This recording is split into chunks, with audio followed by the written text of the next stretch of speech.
So after I made this video, I realized it kind of sounded kind of harsh. So I guess I'm gonna make this as the intro.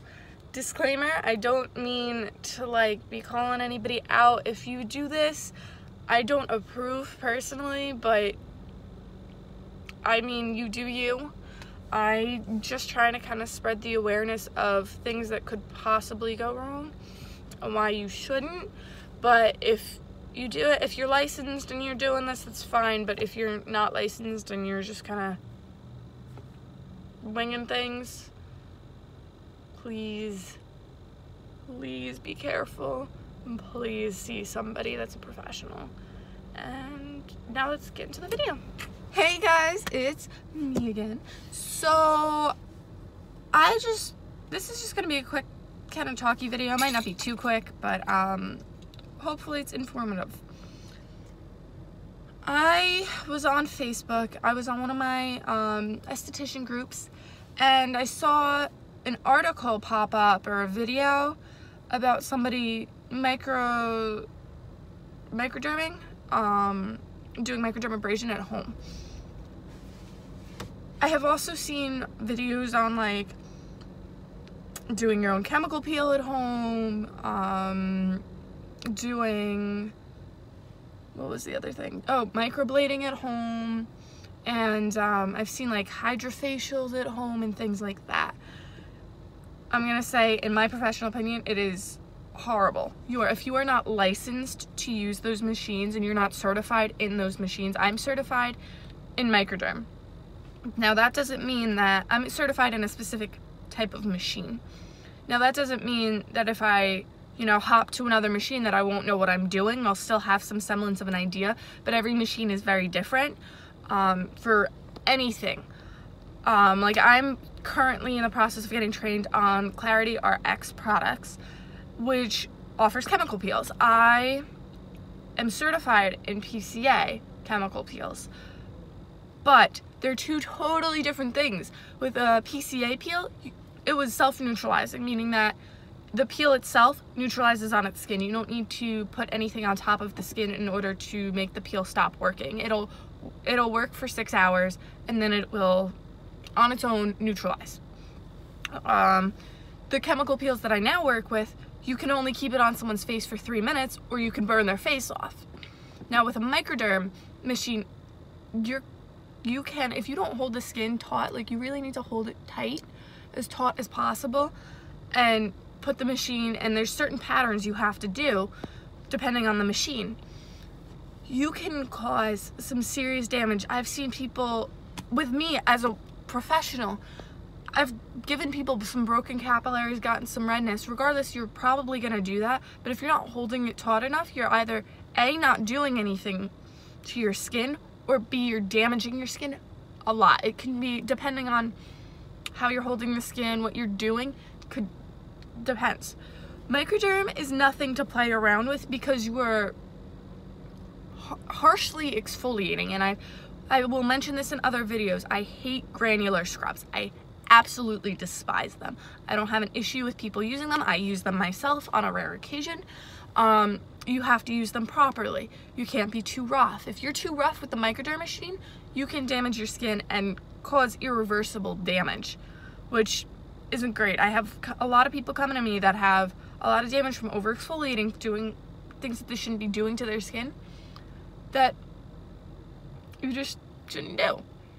And it's irreversible. More often than not, the damage that I see that people have done to themselves are irreversible because they did it for so long and they damaged themselves so much. Like the biggest thing I see is people overexfoliating, which I think I just said, which is such a huge issue for me and such a huge issue for so many people that I help. Because once you have broken capillaries, there's nothing I can do. I can lessen the appearance, but there's nothing I can do to get rid of them. You're always gonna have redness. Like I'm always gonna have redness in my cheeks. I have broken capillaries in my cheeks. Nothing I did, I just broken capillaries. So yeah, with chemical peels, like I said, you have to know very specifically what you're doing. You also should know like ingredients, things like that when it comes to chemical peels, because there are certain ingredients that are going to be that much powerful Like as a licensed professional, I can't use a peel with a pH lower than 3.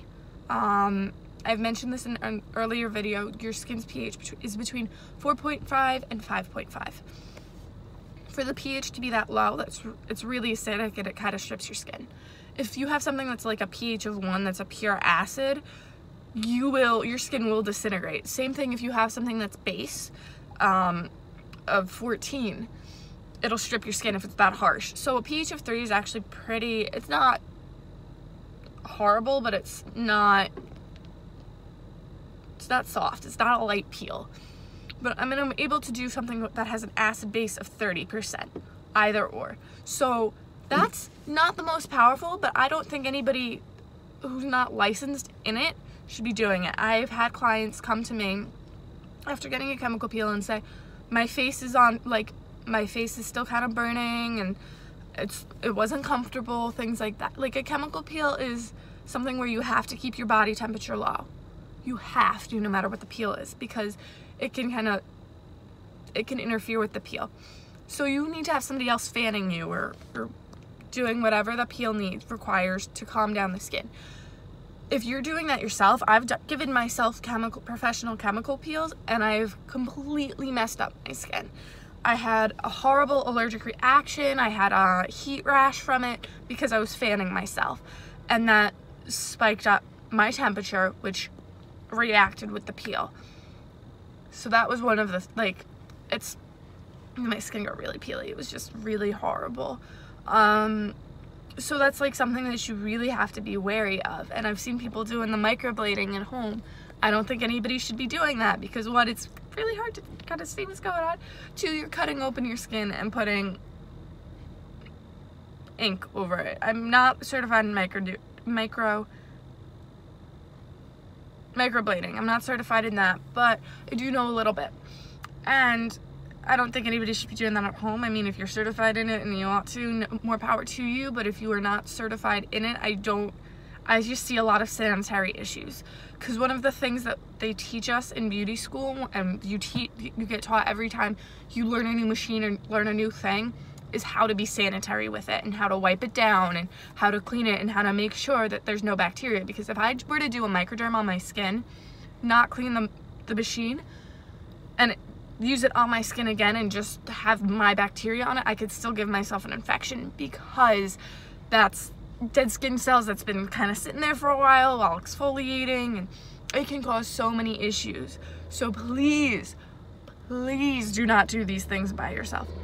Please just go to a salon, go to a spa, save up money and get them done professionally, because it's much safer and it's much more sanitary. Like, I see all of these things, like I saw a model that I follow who was doing her own hydrofacial at home, and it was just irking me so badly. Like, I know she's licensed in cosmetology, but I don't know if she's certified in that machine, and that like really freaked me out, because she could give herself an infection. She could just cause so much damage to your skin, because if you do a micro and you pull this way but the machine wants you to pull down or pull up, you could be pulling at the skin the wrong way, and that could cause premature aging.